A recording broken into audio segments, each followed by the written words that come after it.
Il-liturġija tal-kelma hija mibnija madwar l-Evanġelju li jkun qiegħed jinqara dik is-sena.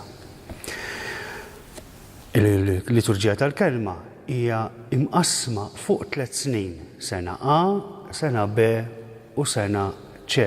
Hemm mod anke matematiku kif wieħed jista' jikkalkulhom u jkun jaf li ma sena qegħdin fiha. Però kull sena hemm marbut magħha wieħed minn dawk it-3 evanġelji li ngħidulhom is-sinottiċi, jiġifieri li għandhom bejn wieħed u ieħor l-istess mod kif iħarsu lejn il-ħajja ta' Ġesu jew jekk għall-inqas mhix l-istess imma tixxiebaħ ħafna. Dawn huma Mattew, huma Mark u huma Luqa. Marbut ma' sena A hemm San Mattew, marbut ma' sena B hemm San Mark u marbut ma' sena C hemm San Luqa. Dan ifisser li kemm fil-ħdud ta' matul is-sena u anke fil-ħdud ta' żminijiet li ngħidulhom qawwijin bħal l-Avvent, il-Miliet, ir-Randan u l-Għid, iż-żminijiet tagħhom, jinqraw ukoll siltiet minn dawn l-Evanġelji. Ġieli b'xi mod jew ieħor għal raġunijiet differenti jidħol b'xi mod l-Evanġelju ta' San Ġwan. Biex inġibu eżempju, f'Ħatt il-Palm, pereżempju, jinqara dejjem l-Evanġelju, ir-rakkont tal-Passjoni skont l-Evanġelista ta' dik is-sena. Imma fil-Ġimgħa l-Kbira jinqara dejjem l-Evanġelju, ir-rakkont tal-Passjoni skont San Ġwan.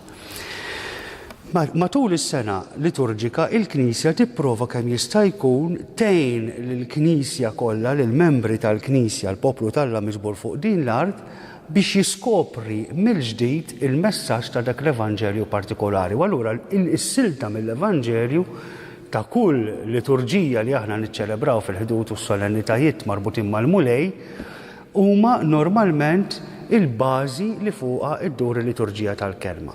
Marbut mal-Evanġelju ikun hemm l-ewwel qari li mhux bil-fors ikun meħud dejjem mill-istess ktieb, ikun qari magħżul apposta biex b'xi mod jew ieħor jurina kif Alla fit-Testament il-Qadim, ġifieri qabel il-miġja ta' Sidna Ġesu Kristu fuq din l-art bħala bniedem, kien diġà qed jipprova juri minn qabel dak li kellu jseħħ mbagħad fil-milja tar-rivelazzjoni li seħħet f'Ġesu.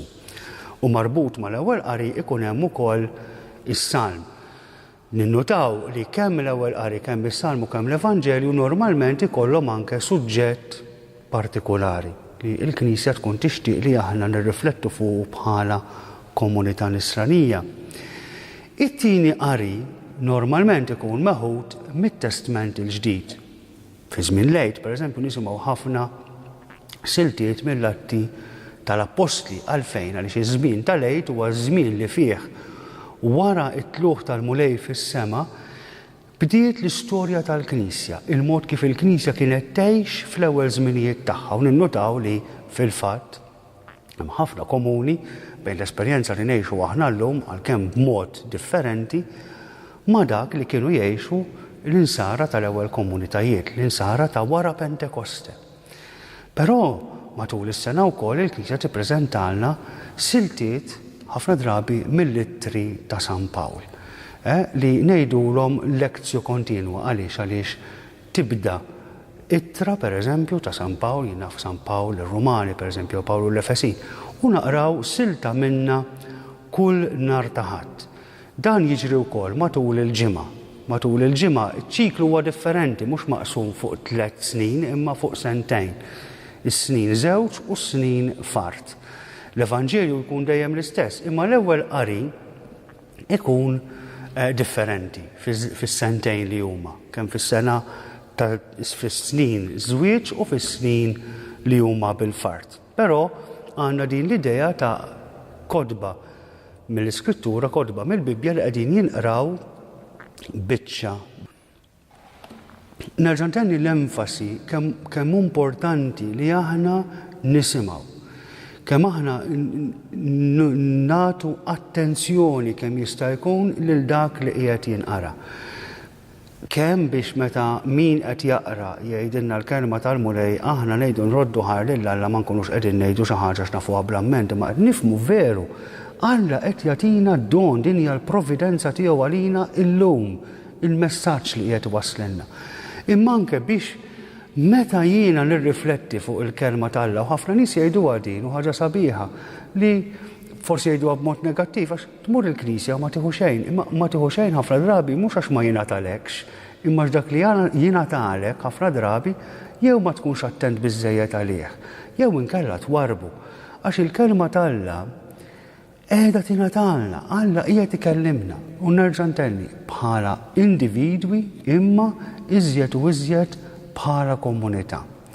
L-omelija mbagħad wara il-qari tal-kelma ta' Alla għandha lan li doppju, l-ewwel dak li jispjega l-kelma ta' Alla.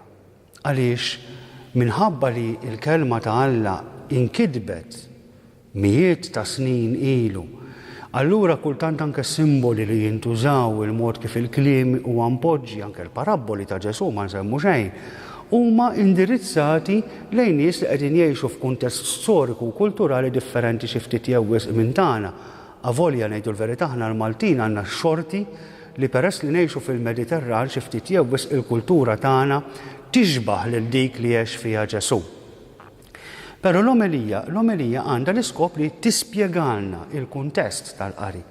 X'inhu il-messaġġ tiegħu? Però importanti wkoll kif dak il-messaġġ jiena nista' ngħixu fil-ħajja tiegħi ta' kuljum, fil-konkret. Monsignor tisqof iħobb itenni, l-omelija m'għandix tkun twila u għandu mit raġun. Għaliex biex tispjega u biex tgħin lil min qed jisimek jifhem u jgħix m'għandekx għal bżonn ta' ħafna tul, l-importanti l-omelija tkun ċara u diretta. Importanti fl-omelija żewġ affarijiet. L-ewwel nett li tisfidak, anke li qed nippriedka tisfidani, tisfida l-ħajja tiegħi bħala individwu anke bħala membru tal-komunità. Imma fl-istess ħin dik l-isfida għandha timlila qalbi bit-tama li dak li qiegħed iseħħ mhux qed nagħmlu jien, mhux qed nagħmlu aħna, imma qed jagħmlu Alla permezz tagħna. Aħna illum wara li nisimgħu il-kelma tal-Alla nifhmu dak li Alla qed jgħidilna, nistgħu nkunu il-verb, il-kelma ta' Alla li ssir bniedem, li ssir ħajja, tissarraf ħajja fil-ħajja tagħna ta' kuljum fid-dinja li qed ngħixu fiha.